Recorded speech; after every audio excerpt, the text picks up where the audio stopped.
गंग गणपते नमः। आप सभी का आपके अपने चैनल पर बहुत बहुत स्वागत है। आज इस वीडियो में हम माघ शुक्ल सप्तमी तिथि के बारे में जानेंगे।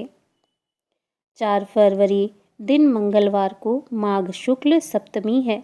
माघ शुक्ल सप्तमी को अचला सप्तमी, रथ सप्तमी, आरोग्य सप्तमी, भानु सप्तमी, भास्कर सप्तमी, अर्क सप्तमी आदि अनेक नामों से संबोधित किया जाता है और इसे सूर्य की उपासना के लिए बहुत ही सुंदर दिन कहा गया है।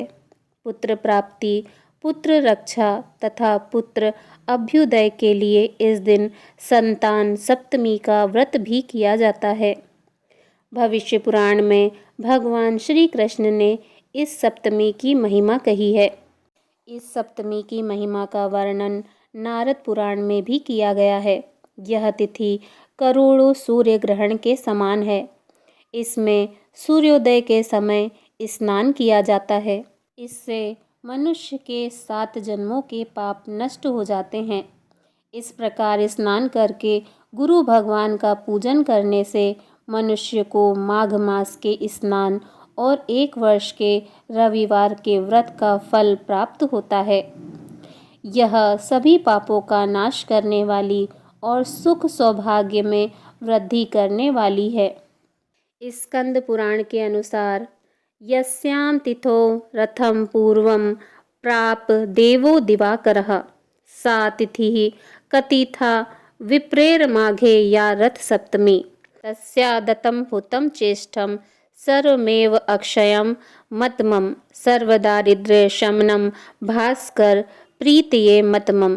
भगवान सूर्य जिस तिथि को पहले पहल रथ पर आरूढ़ हुए वह ब्राह्मणों द्वारा माघ मास की सप्तमी बताई गई है, जिसे रथ सप्तमी कहते हैं।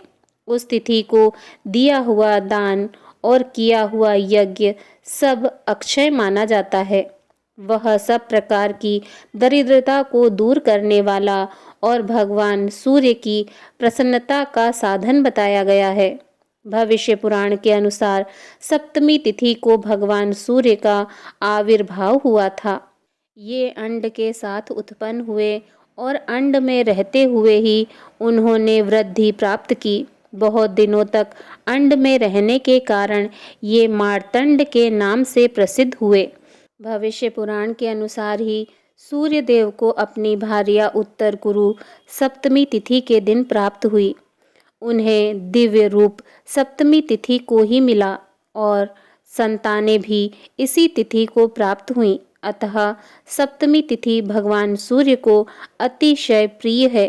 भविष्य पुराण में भगवान श्री कृष्ण कहते हैं, शुक्ल पक्षे तु सप्तम्यां यदादित्यं दिनं भवेतं सप्तमी विजयानां तव्रदत्तं महाफलम् स्नानं दानं जपो होम उपवास तथैव च सर्वे विजय सप्तमपां महापातकनाशनम् प्रदक्षिणा यः कुरुते फले पुष्पोर दिवाकरम सह सर्वगुणसम्पन्नं पुवरं प्राप्नोत्यनुत्तम।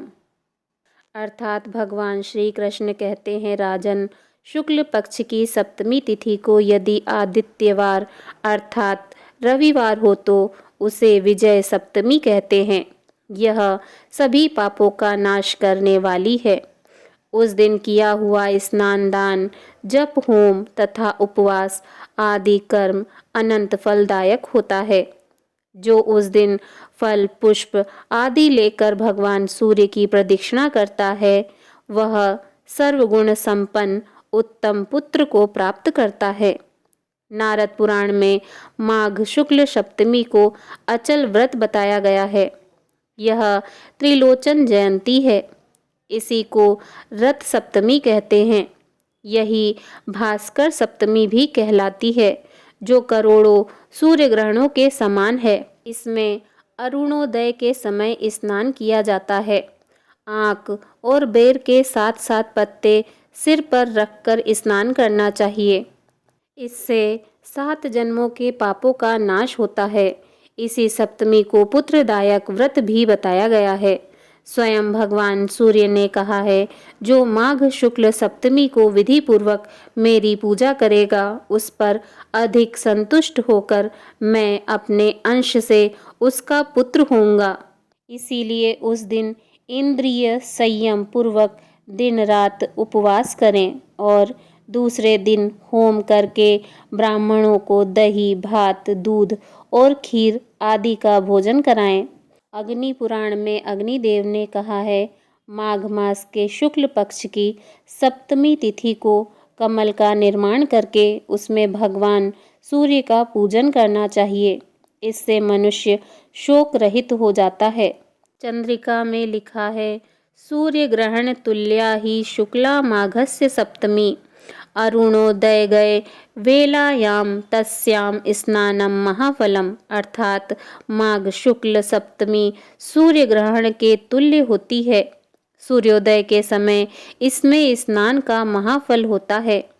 नारद पुराण के अनुसार कहा गया है, अरुणोदय वाल्याम शुक्ला माघस्य सप्तमी प्रयागे यदि लभयेत सहस्तार्क ग्रहे समा, अयने कोटि पुण्यम इसल्यालक्ष्यम तु विश्वे फलम। चंद्रिका में भगवान विष्णु जी ने लिखा है, अरुणोदय वेलायाम शुक्ला माघस्य सप्तमी प्रयागे यदि लभयेत कोटि सूर्य ग्रहे समा। अर्थात माघ शुक्ल सप्तमी यदि अरुणोदय के समय प्रयाग में प्राप्त हो जाए तो कोटि सूर्य ग्रहणों के तुल्य होती है। मदन रत्न में भविष्योत्तर पुराण का कथन है कि माघे मासी सिते पक्षे सप्तमी कोटि भास्करा, द्यधातम स्नान अर्घ दानाभ्याम आयु आरोग्य संपदः। अर्थात माघ मास की शुक्ल पक्ष सप्तमी कोटि सूर्यों के बराबर है। उसमें भगवान सूर्य स्नान दान अर्घ्य से आयु आरोग्य संपन्न करते हैं। प्रेम से बोलिए ओम सूर्य देवाय नमः।